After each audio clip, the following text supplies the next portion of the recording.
லைஃப்ல ஒரு பெரிய ஒரு ட்ராஜடி நடக்குது.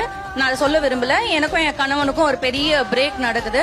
அந்த டைம்ல அவர் என்ன பார்த்து கேக்குறாரு, உன்னால என்னைக்கா ஒரு 10,000 ரூபாய் சம்பாதி, அதுக்கப்புறம் நீ என்ன கேள்வி கேளு அப்படின்றாரு. என்னோட ஃபேமிலி வந்து ரொம்ப பெரிய ஃபேமிலி.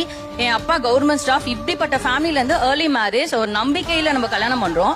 அவர் கேட்கும் போது, ஆமால 10,000 ரூபாய்ல எங்க போய் சம்பாதிக்கனா வெளி உலகம் தெரியாது, வேலைக்கு போனதுல எக்ஸ்போஷர்ஸ்ல கணவன் தான் லைஃப் டிசைட் பண்ணிட்டு வந்த டைம்ல அப்படி ஒரு லைஃப்ல ஒரு பெருக்கிய டேக் டைவர்ஷன் இருக்கும். நானும் சூசைட் ட்ரை பண்ண, ஹாஸ்பிட்டல் அட்மிட் ஆன கிட்டத்தட்ட 3 டைம்ஸ்.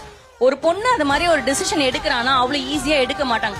நம்ம இறந்துட்டா நம்ம குழந்தை என்ன ஆவாங்கன்ற ஒரு பெண்ணுக்கு வந்து என் தாயை நம்பி கூட விட்டுட்டு போக மாட்டாங்க சார். பட் அதுக்கப்புறம் நான் அவர்கிட்ட இருந்து ₹1 வாங்காம என்னோட பொட்டிக்கு ஆரம்பிச்சேன். கிட்டத்தட்ட 14 இயர்ஸ் முன்னாடி இன்னைக்கு நான் 7 world record of India, 6 India book of records, more than 35 awards வாங்கிட்டேன். கிட்டத்தட்ட கணவனால